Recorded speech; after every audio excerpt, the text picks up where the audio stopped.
შარის მამა ედუარდ ბერნაეზე ამბობდა: ხალხი არის ბრბო და მათი მართვა შეიძლება ინსტინქტით. მოდით მოვიქნებით ბრბო და გავხდეთ საზოგადოება. საერთოდ მიმაჩნია, რომ ადამიანს შეუძლია გამოცუროს ნებისმიერი ტალღიდან სულ რომ მეცხრე ტალღა იყოს. ამიტომ მოდით ვისწავლოთ ცურვა. ყოველ ორშაბათს 16 საათსა და 16 წუთზე მოროშკინას პოდკასტი რადიო იმედზე. გადაცემის წარმოდგენია ზოდიაქო სიგნაღი, ხინკლის ყველაზე მრავალფეროვანი არჩევანი 551 52 37 10. მოგესალმებით ძვირფასო მეგობრებო, ძალიან საინტერესო ეთერი გველის წინ, ძალიან მაგარი ექსკლუზივით. უბრალოდ მანამდე მინდა გითხრათ, რომ ნელ-ნელა აი ეს დამძიმებული ფონი, რაც იყო ჩვენს ქვეყანაში, ნელ-ნელა დასრულდება. მანამდე მინდა გითხრათ, რომ აი მოსკოვში ძალიან მინდოდა შეხვედრა ბატონ ზურაბ კეკელიძესთან, ეს არის მთავარი ფსიქიატრი და მე თქვა, რომ აი რა ხდება ჩვენთან და იქნებ თანამემამულეებს რამენაირად უშველოს, რომლებიც აი რაღაცა სხვადასხვა მარშებში ჩაიკარგნენ და ქალბატონ სალომეს გმირობა, ნუ რა ვიცი, ერთგვარად სადა რაღაცა კამოს გმირობის გამეორება, მაგრამ კამოს რაღაც ეგზისტენციალური საფრთხე ედგა წინ და იმიტომ ჩაიდინა ის, რაც ჩაიდინა და აი დროში ამ ყველაფრის, ასე ვთქვათ, მირთმევა ცოტა რთული საქმეა და ვუსურვებდი მას მაინც აი ამ ძიმე დეპრესიული ფონიდან დროულად გამოსვლას მაინც ჩვენი ქვეყნის პრეზიდენტი ბრძანდებოდა. რაც შეეხება დღევანდელ თემას, ჩემთან სტუდიაში არის დავით ქართველიშვილი, ჩემთვის სრულიად განსაკუთრებული პერსონაჟი, პერსონა, ანალიტიკოსი, მოაზროვნე ხალხის ძალის წარმომადგენელი და თითოეული მასთან საუბარი ვფიქრობ, რომ ძალიან დიდი ფუფუნებაა და ძალიან წარადგება ჩვენს საზოგადოებას. დავით, მოგესალმებით, ძალიან დიდი მადლობა, რომ იპოვე დრო და მოხვედი და ვიცი, რომ მოხვედი ძალიან საინტერესო თემით. იმისთვის რომ გადავიდეთ ამ თემაზე, უნდა ვთქვათ, რომ არსებობს პოლიტიკა, რომელიც არის იმისთვის, რომ გადაიტანოს ყურადღება და ქუჩაში ეს ყველაფერი რაც ხდება, ეს არის ჩვენი ყურადღების გადატანა ძალიან სერიოზული, ძალიან მნიშვნელოვანი პოლიტიკური ამბისგან და ზუსტად რამოდენიმე დღის წინ ტრამპს ჰქონდა საიდუმლო სერობა ფლორიდაში, სადაც მისი, ასე ვთქვათ, ადმინისტრაცია არის და სადაც ის აწარმოებს რეალურ პოლიტიკას და დაწყებულია ეს პროცესი. როგორც ჩანს, ჩვენზეც იყო საუბარი და მე მინდა ბატონ დავითთან გავიარო ეს თემები. დათო, კიდევ ერთხელ მადლობა იმ დაუღალავი შრომისთვის, რასაც შენ ეწევი ინტერნეტ სივრცეში, სხვადასხვა ტელევიზიებში, იმიტომ რომ თუ ვინმეს უსმენენ, თუ ვინმეს უყურებენ და თუ ესე მიყურადებულად არიან ადამიანები, ზუსტად შენს მიმართ. დიდი მადლობა, ლალი, მოგესალმები შენ, მივესალმები ჩვენს მსმენელს. ნუ ძალიან ისეთი გადაჭარბებული და უმსახურებული ეპითეტები იყო ჩემი სამართით, მაგრამ ზურაბ კეკელიძის დაპატიჟების ამბავი ძალიან კარგი იყო, აფსუსს რომ ვერ შევხვდი მოსკოვში, იმიტომ ეს არის ძალიან ცნობილი ფსიქიატრი, მსოფლიოში განთქმული ფსიქიატრი, რომელიც იყო ადრე გლდანის ფსიქიატრიული საავადმყოფოს მთავარი ექიმი, დღეს არის რუსეთის მთავარი ფსიქიატრი და ძალიან საინტერესო იქნებოდა მისი შეფასება ყველაფრის იმისა, რასაც ჩვენ ვხედავთ უკვე დღეების არა, მე მგონი უკანასკნელი წლების განმავლობაში. მაგრამ უკანასკნელ დღეებს რომ დაუბრუნდეთ, როდესაც ჩვენ ვადევნებთ თვალყურს აი ვაკელების, დიზაინერების, აიტიშნიკების, იურისტების, ვეგანების, აი ამ ძალიან საინტერესო საპროტესტო მარშებს, სადღაც ამერიკაში ძალიან საინტერესო მოვლენები ხდება. ჯერჯერობით 20 იანვრამდე ეს მოვლენები ხდება ნახევრად ოფიციალურ დონეზე, ხდება დონალდ ტრამპის ძირითად რეზიდენციაში, ფლორიდის შტატში, მარალაგო ქვია მის რეზიდენცია, სადაც ის უკანასკნელი 5 წელიწადი თითქმის მუდმივად იმყოფება. ეს რეზიდენცია მას ეკუთვნის, მან გამოისყიდა ეს ძალიან უნიკალური და ლამაზი შენობა, რომელიც 100 წლის წინ ააშენეს ამერიკაში. ეს ის რეზიდენცია, სადაც მას შეხვედრები ჰქონდა თავის დროზე სი ძინპინთან, ჩინეთის ლიდერთან, იაპონიის პრემიერ-მინისტრთან და ძალიან ბევრ ძალიან საინტერესო მსოფლიო ლიდერთან. ერთ-ერთი უკანასკნელი სტუმარი მისი იყო არგენტინის პრეზიდენტი მოქმედი, მაგრამ ის რაც მოხდა 10 დეკემბერს ამ რეზიდენციაში ძალიან საინტერესოა. 10 დეკემბერს დონალდ ტრამპს ჰქონდა შეხვედრა ისეთ გამოჩენილ სოფლიო ლიდერებთან, როგორიც არის ვიქტორ ორბანი, ჩვენი საქართველოს დიდი მეგობარი, ირაკლი კობახიძის პირადი მეგობარი, როგორიც არის მაგალითად მაიკ უოლცი, ეს არის ადამიანი, რომელიც ახალ ადმინისტრაციაში დაიკავებს მრჩევლის პოზიციას საერთაშორისო საკითხებში და საკმაოდ ფაურიანი გამოსვლები ქონდა მანამდე. ესწრებოდა ამ შეხვედრას ნაიჯელ ფარაჯი, ეს არის ბრიტანეთის ნაციონალურ კონსერვატიული რეფორმების პარტიის ლიდერი. ესწრებოდა ამ შეხვედრას ნიკ კენდი, ეს არის ბრიტანელი მილიარდერი, ამ რეფორმატორების პარტიის ერთ-ერთი მთავარი ფინანსისტი. ესწრებოდა ამ შეხვედრას კიდევ ძალიან ბევრი ადმინისტრაციის ახალი სახე, რომელთა ჩამონათვალი ჩვენ ხშირად წაგვიყვანს, მაგრამ რა მოხდა, რა შედეგებით დასრულდა ეს შეხვედრა? თქვენ შეგიძლიათ ნახოთ ვიქტორ ორბანის გაბწყინებული სახე, რომელსაც როგორც ჩანს ახალი მისია დაეკისრა ბრიუსელში მთავარი ოპოზიციური ძალის მისია. ვიქტორ ორბანი, რომელიც გამოვიდა ამ შეხვედრიდან და თქვა, რომ აუცილებლად უნდა მოხდეს ტრანსფორმაცია და გადატვირთვა იმ ურთიერთობების, იმ პოზიციების, იმ ბიუროკრატიის, რომელმაც მეტასტაზებივით შეჭამა ბრიუსელი, შეჭამა ევროკავშირი და ეს ყველაფერი უნდა შეიცვალოს და ძალიან სწრაფად უნდა შეიცვალოს. ძალიან საინტერესოდ დაეტყო ამ შეხვედრის შედეგები ბრიტანულ პოლიტიკაზე. ნაიჯელ ფარაჯი, ეს არის ადამიანი, რომელიც დიდი ალბათობით ახალი ტრამპი იქნება ბრიტანეთისთვის და მისი მომავალი პრემიერ-მინისტრი. მისი პარტია უკვე ამ ეტაპზე, რეფორმატორების პარტია, უსწრებს საპარლამენტო ლეიბორისტულ პარტიას თავისი რეიტინგებით და ოდნავ ჩამორჩება საპარლამენტო კონსერვატიულ პარტიას, ოდნავ ჩამორჩება. მაგრამ იმდენად მზარდია მისი პოპულარობა დიდ ბრიტანეთში და იმდენად დიდ შიშს იწვევს ის ბრიტანეთის შიდა პოლიტიკაში, რომ რუმინეთის პრეცედენტი რომ განვიხილოთ, სადაც უბრალოდ საკონსტიტუციო სასამართლოს გააუქმებინეს ის პირველი ტური, sadაც რეალურად არა ლიბერალი, არამედ კონსერვატორმა გაიმარჯვა. კი ბატონო, რაც გააკეთეს მოლდოვეთში. დაახლოებით ამ გზას დაადგნენ დიდ ბრიტანეთშიც. ბრიტანეთში 25 წლის მაისში უნდა ჩატარდეს ადგილობრივი თვითმმართველობის არჩევნები. და თქვენ წარმოიდგინეთ, ყველა იმ ოლქში, ყველა იმ რაიონში, სადაც ნაიჯელ ფარაჯის პოპულარობა არის უდავო და 100%-ს უახლოვდება, გადაწყვიტეს, რომ გააუქმონ მაისის არჩევნები. გააუქმონ შემდეგი мотивაციით, რომ იქ თურმე დასასრულებელია ადგილობრივი თვითმმართველობის რეფორმაცია.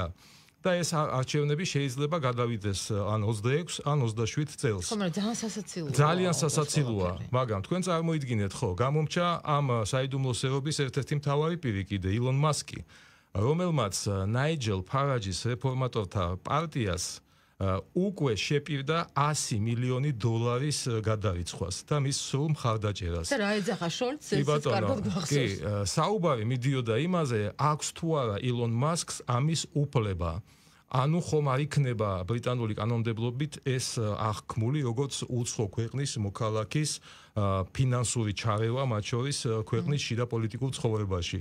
არ ვიცოდი ამის შესახებ, გამიხარდა თურმე ილონ მასკს გააჩნია კანადის მოქალაქის პასპორტი და ბრიტანეთის კანონმდებლობით ის წარმოადგენს მეფე ჩარლზის ქვეშევრდომს. ამიტომ ეს 100 მილიონი შეერგება ნაიჯელ ფარაჯს და მის პარტიას. ესე იგი, სანამ საფრანგეთში და გერმანიაში აშკარა კრახია, რა ხდება იქ? აი, მოდი კონკრეტულად ვთქვათ, რა შეიძლება ყოფილიყო ჩვენთვის მესმის, აი, რომ მივყვე ლოგიკურად იმ აზრს, რომ რახან ორბანი გამოვიდა ესეთი ბედნიერია ამ ყველაფრიდან და ორბანი აშკარად უჭერს ხარს საქართველოს მთავრობას და ირაკლი კობახიძესთან არაერთხელ დაადასტურა მართლა პირადი სიმპათიები და მეგობრობა.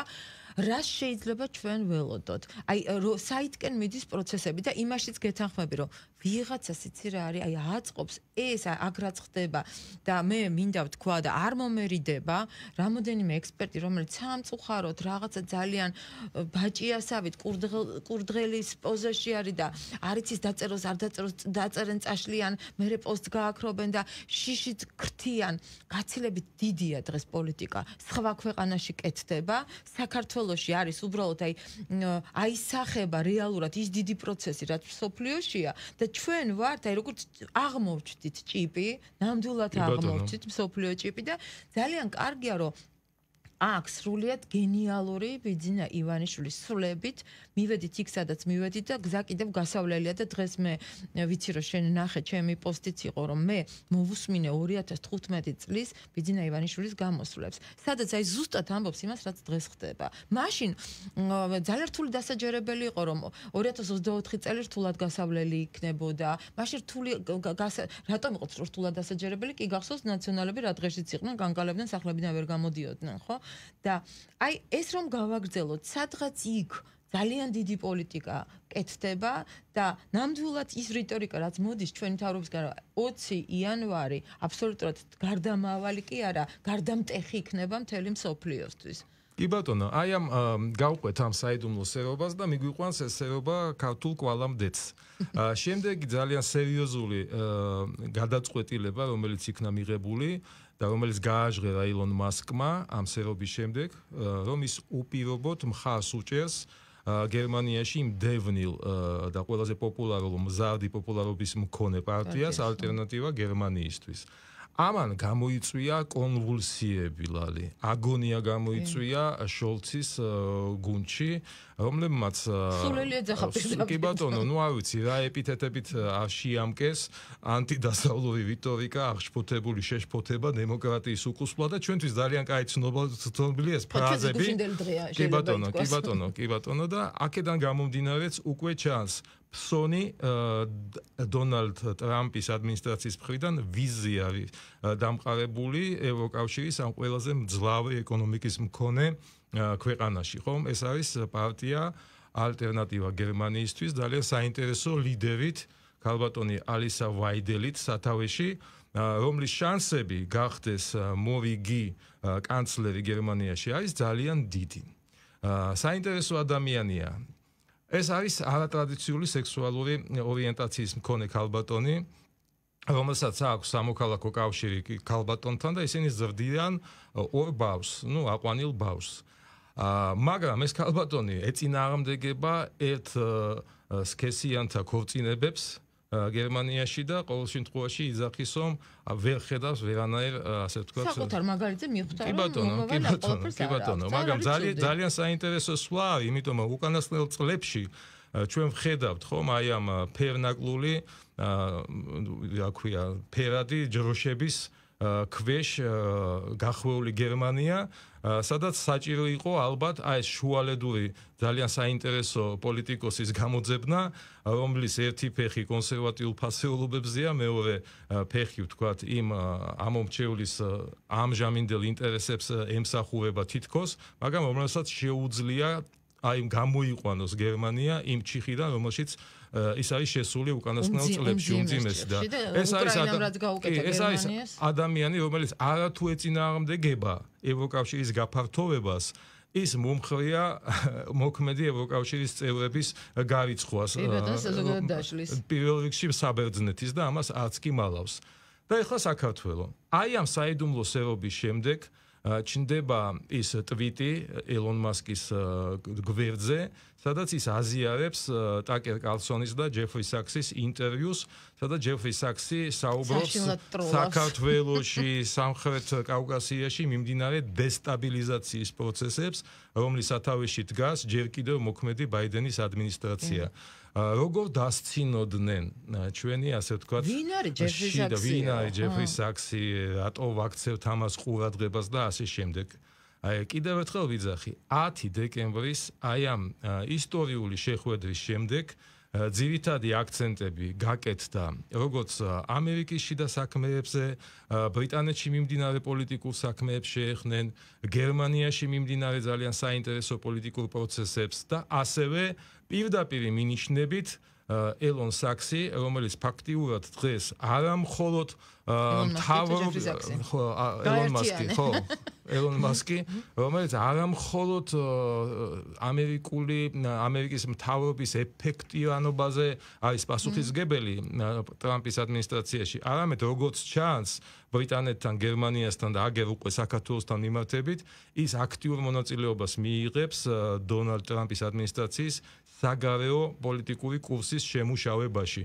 ამიტომ ამ ყველაფერს ჰქონდა ძალიან მკაფიო არა ირიბი, არამედ პირდაპირ მინიშნებები იმისა, რომ 20 იანვრის შემდგომ მსოფლიოს ეყოლება ახალი, ასე ვთქვათ, კაი გაგებით ჟანდარმი, რომელიც აი ამ ბიუროკრატიას ყოველ შემთხვევაში ან მოსპობს, ან ძალიან დაასუსტებს. და ახალი განცხადებაა ტრამპის, რომ როგორც კი მოვა პირველი დღიდან დაიწყებს ზუსტად ბრძოლას ოჯახური ფასეულობისთვის და იმ მარაზმს გააუქმებს, რაც ხდება ამერიკულ სკოლებში და ზოგადად რაც მოახვეს მერე უკვე მთელ მსოფლიოს თავს. ეს ერთი ნაწილია და საინტერესო ისიც არის, რომ ინაუგურაციაზე არა ზელენსკი ყავს მიპატიჟებული, არამედ სინძინპინი, ხო? და ვიქტორ ორბანი. წარმოიდგინეთ, ვიქტორ ორბანს კიდე დაუბრუნდებით, ეს ძალიან მნიშვნელოვანია ჩვენთვის. გამოჩნდა. კი ბატონო, იმიტომ რომ აი ამ საიდუმლო სერობის შემდეგ პირველად ხმამაღლა გაჟღერდა კიდევ ერთი ძალიან საინტერესო განცხადება,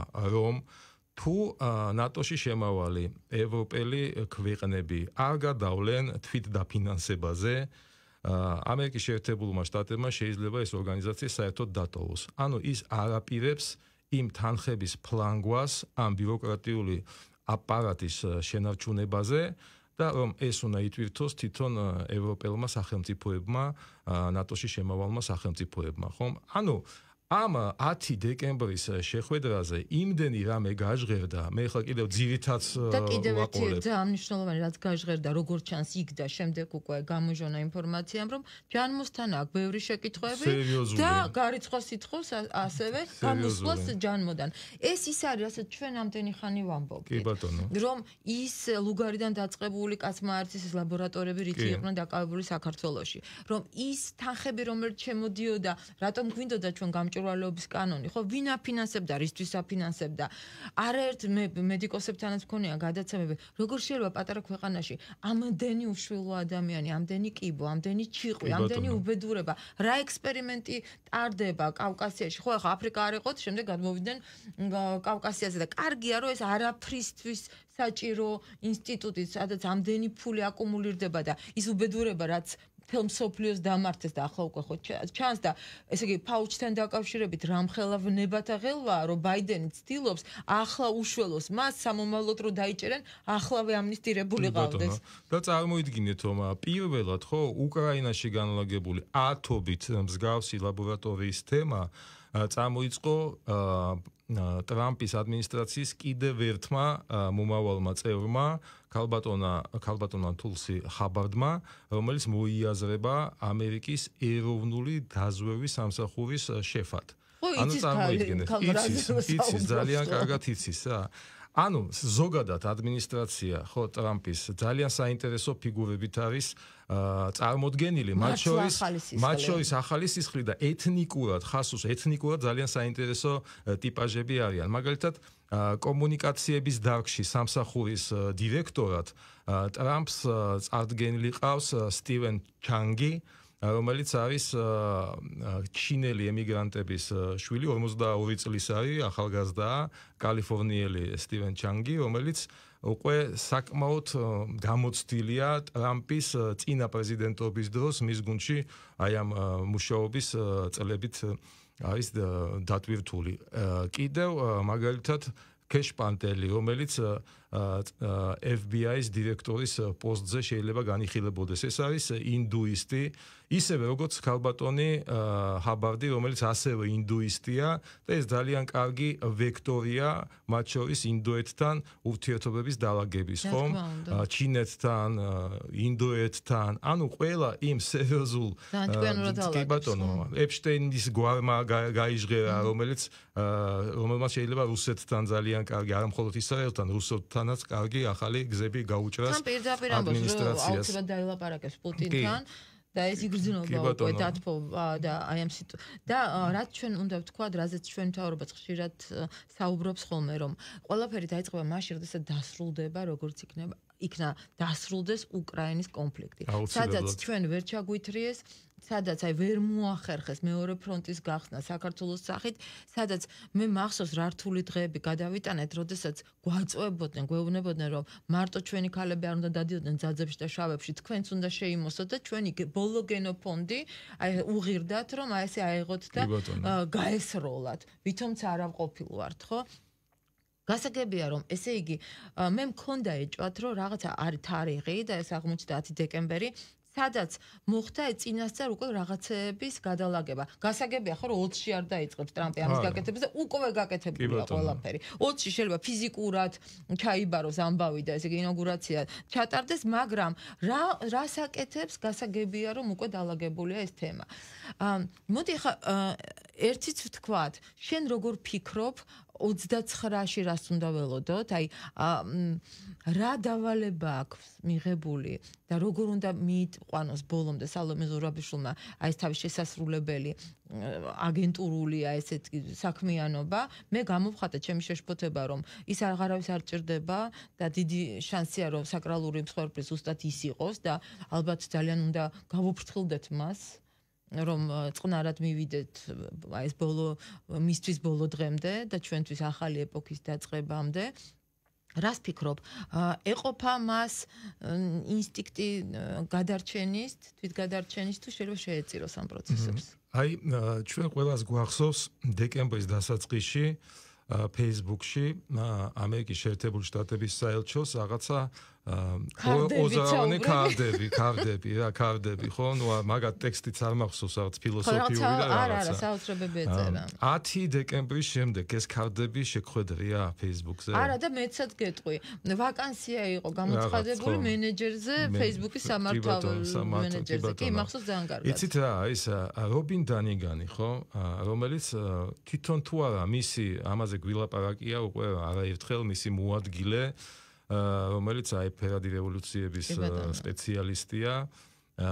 მასაც მათაც ხომ აქვს ეს ინფორმაცია, რას აპირებს დონალდ ტრამპი, რა არის მისი გზავნილები. რჩებიან თუ არა უმუშევრები? რჩებიან თუ არა უმუშევრები, იმიტომ ხო ორი ვარიანტი აქვს, 50-50-ზე აქვს. ან ახალ თხილამურებს გაიკეთებენ და ახალ ტრასებზე გავლენ, ან მოიტეხენ ფეხს, ხელს, კისერს და მათ დიდი სიამოვნებით შეცვლიან. ზურა კეკელიძეს დაიწყეს შენ ნახევად ხუმრობით, ნახევად სერიოზულად. მე მაგალითად ცოცხალი აღარ არის. ხო, მაგრამ მე მაგალითად საქართველოში ამერიკის შეერთებული შტატების ახალ ელჩად სკოტ რიტერს ვიოცნებებდი. ხო, ჩვენი სიძია, ქართველი მეუღლე ყავს, არაჩვეულებრივი ქალბატონი მარინა და ძალიან ახლო კონტაქტები აქვს საქართველოსთან. და საინტერესო გადაცემები. ხო, ამიტომ ისი თქმა მინდა, ის ადამიანები, ის ცენტრები, ის რეზიდენტურები, რომლებიც აქამდე მართავდნენ აი ამ თავის აგენტებს, ხომ, რომლებიც ამა თუ იმ თარიღთან დაკავშირებით, მათ შორის 29-სთან დაკავშირებით რაღაც გათვლებს გეგმავდნენ და აწარმოებდნენ. ჩვენ ხომ ვხედავთ, რომ მათი, ასე ვთქვათ, ეს ენთუზიაზმიც უკვე პრაგმატიზმისკენ გადადის, ხო? ჩვენ ამას ვხედავთ. ვხედავთ იმ დღევანდელი შეხვედრით ბიზნესმენების პრემიერთან, ირაკ კობახიძესთან, რომლებიც მიხვდნენ, რომ დეკემბერი, რომელიც ყველაზე შემოსავლიანი უნდა ყოფილიყო ბიზნესისთვის, პრაქტიკულად განადგურდა. ხო, მცირე ბიზნესი და კატასტროფა ხდება და ღმერთმა ქნას, რომ იმ ბიზნეს წარმომადგენლებში იყვნენ ისეთი, როგორც ნოშიკოა ნამორაძე და ირაკლი იაშვილი და საღი ადამიანები, მაგრამ იყვნენ ისეთებიც, რომლებიც რაღაცა გარკვეულ ფინანსებსაც აფინანსებდნენ კიდევაც, ხო, იმას რაც გარეთ ხდებოდა და კარგია, დღეს ხომ კარგად მივიდნენ და მიირბინეს პრემიერთან გვიშველეთო. კი ბატონო. ამიტომ შეიძლება უშუალოდ 29 დეკემბერი არაფრის მომცემი იყოს ჩვენი ოპოზიციური სპექტრისთვის, ხომ? მაგრამ აი ყოველთვის ვიძახით 20 იანვრამდე ძალიან დიდი დროა გასავლელი. არ უნდა მოვდუნდეთ ჩვენ, არ უნდა მოდუნდეს დონალდ ტრამპი, არ უნდა მოდუნდეს ვიქტორ ორბანი, რომლის როლი და ადგილი ახალი ევროკავშირის და ახალი, ასე ვთქვათ, ბრიუსელის აი ამ კონფიგურაციაში არის ძალიან მაღალი ფსონის მატარებელი. მაგრამ იცი რა არის დათო, განაცხადი ხომ გაკეთებულია. მე რას ვიძახი? აქ არის ლაპარაკი პირდაპირ ლიკვიდაციაზე, ხო, მაგას გეუბნები, ფრთხილად უნდა იყოს, ძალიან ფრთხილად უნდა იყოს, კი, უნდა გაათმაგონ ამ ადამიანებმა თავისი პირადი უსაფრთხოების საკითხი და ესეც ხომ იმ საიდუმლოსერობის ერთ-ერთი ნაბიჯია, რომელიც ჩამოუტანა ალბათ ვიქტორ ორბანმა კიდევ თავის მეგობარს და საქართველოს კიდევ ერთ მეგობარს სლოვაკეთის პრემიერ-მინისტრს, ხომ, რომელმაც გადაკვეთა ყველა ევრობიუროკრატიული წითელი ხაზები და პუტინს შეხვდა მოსკოვში, ხომ? და რომელიც მანამდე ესე იგი იმ ქვეყნიდან დაბრუნდა პრაქტიკულად. კი ბატონო, ხო, იმ ქვეყნიდან დაბრუნდა, ხო, ესეც ხო რაღაცის მანიშნებელია. მიდის მსოფლიო გლობალური პოლიტიკა იმ გადაფორმატებისკენ და გადატვირთვისკენ, რასაც ელოდება ძალიან ბევრი. ძალიან ბევრი თვითონ ევროკავშირის ქვეყნებიც. და ჩვენი მერკანტილური ინტერესი გვაქვს როგორც ქვეყანას, ხო? ჩვენ გვინდა დავიბრუნოთ ჩვენი მიწები და მე პირდაპირ გეტყვი, რომ მე მქონდა შეხვედრა მოსკოვში ძალიან სერიოზულ პოლიტოლოგებთან, რომლებიც პირდაპირ თარიღსაც კი ასახელებენ უკვე. აფხაზეთის დაბრუნების და ღიად საუბრობენ ამაზე. ყოველ შემთხვევაში ადრე თუ იგრძნობოდა ისეთ გარკვეულწილად აგრესია წლების განმავლობაში, რომ აი მაინც საქართველოს რაღაცა მე მიიღებთ არ მიიღებთ, ახლა ამბობენ რომ ჩვენ ვწდებოდით, ჩვენ გადამეტებული წარმოდგენა გვქონდა, როგორ მოიქცეოდნენ აფხაზები და რო ეუბნები რომ იცი რა არის, მაშინ ომი რო იყო 17% იყვნენ სულ აფხაზები და რომ არა თქვენი დახმარება, კიდევ ძალიან ბევრის დახმარება, ჩვენ არ დავკარგავდით ამ მიწებს. ახლა ხვდებიან, მაგრამ ახლა აქ არის პოლიტიკა, როგორ შეინარჩუნონ სახე და როგორ დაგვიბრუნონ ჩვენი ტერიტორიები. თუმცა ეს პროცესი დაწყებულია. და წარმოიდგინეთ, ჩვენ საქართველოს ამ პროცესის დაწყებას, ხომ, მივახციეთ ჩვენი ეროვნული, ქართული პოლიტიკით. არა პრორუსული, არა პროამერიკული, არა პროევროპული თუ პროჩინური თუ პროთურქული, ეროვნული ქართული პოლიტიკით. მოსკოვიდან ხარ ჩამოსული და შენ ძალიან კარგად იცი, რომ ძალიან ბევრს არ ეხატება ეს ეროვნული და ქართული პოლიტიკა. ბევრი ნეოიმპერიალისტი, ხო, რუსეთში დღესაც ნატორულობს რომ საქართველოს ჩაიგდოს ხელში ზუსტად ისე კი ბატონო, როგორც არაერთხელ ჩაუგდიათ, ხო, მე-19 საუკუნის დასაწყისში, მე-20 საუკუნის დასაწყისში და ასე შემდეგ. ისინი ეგუებიან დღეს, შეიძლება არ უხარიათ, მაგრამ ეგუებიან იმას, რომ დღეს საქართველოში არის არა რაღაცის, არა პროქართული პოლიტიკა და ამ პროქართულ პოლიტიკაში ხო მიდის აი ამ ძირითადის გამოყოფა და გამოშიგვნა, რომ ჩვენგან ის პროვოკაციები, ის რიტორიკა აგრესიული, ის დაშვებული შეცდომა ხომ აღარ იქნება ამ არსებული ხელისუფლების პირობებში და უნდათ თუ არ უნდათ მოვწონვართ თუ არ მოვწონვართ ამ ხელისუფლებასთან დასალაგებელი აქვს სულ სხვა ტიპის ურთიერთობები, რასაც პარტნიორობა ქვია. და ხო მეთანხმები დათო რომ ჩვენ იქ უნდა ვეძებოთ გასაღები, სადაც ეს გასაღები არის რეალურად და არა სხვა ქვეყანაში. აფხაზეთი და სამაჩაბლო ბრუნდება მოსკოვიდან. და თუ ვინმე აქვს წარმოდგენი რომ აგერ აქვეა ყურის ძეში, არა. ზუსტად კრემლში დევს ამის გასაღები და ზუსტად ჩვენ მზად უნდა ვიყოთ მოლაპარაკებისთვის და ძალიან კარგია რომ იქიდანაც წამოვიდა მზაობა ამ დიალოგისთვის და იმედი მაქვს ძალიან მალე გავერთიანდებით და ვიზეიმებთ ძალიან დიდ გამარჯვებას და ამიტომაც არის ჩვენი მტრები ასე რომ ბორგავენ და ასე რომ ნერვიულობენ. ჯერთი ძალიან დიდი მადლობა და მოდი აი რაღაცნაირად შევაჯამოთ ეს წელი, ჩვენ 1-2 წუთი გვაქვს დარჩენილი. როგორ ფიქრობ, რა იყო ამ წელს ყველაზე მნიშვნელოვანი, რამაც ეს პროცესი გადატეხა? ღირსება პოლიტიკაში, ღირსება სპორტში, ღირსება საზოგადოებრივ ურთიერთობებში. აი ამ ერთმა სიტყვამ ღირსებამ, ხომ, ფაქტიურად ახალი გასაღები მოგვეცა ჩვენ ბრუსელთან, ვაშინგტონთან, იგივე მოსკოვთან მოლაპარაკებების დროს, ხომ, მომავალი მოლაპარაკებების, გარდაუვალი მოლაპარაკებების დროს, მხოლოდ და მხოლოდ ღირსება.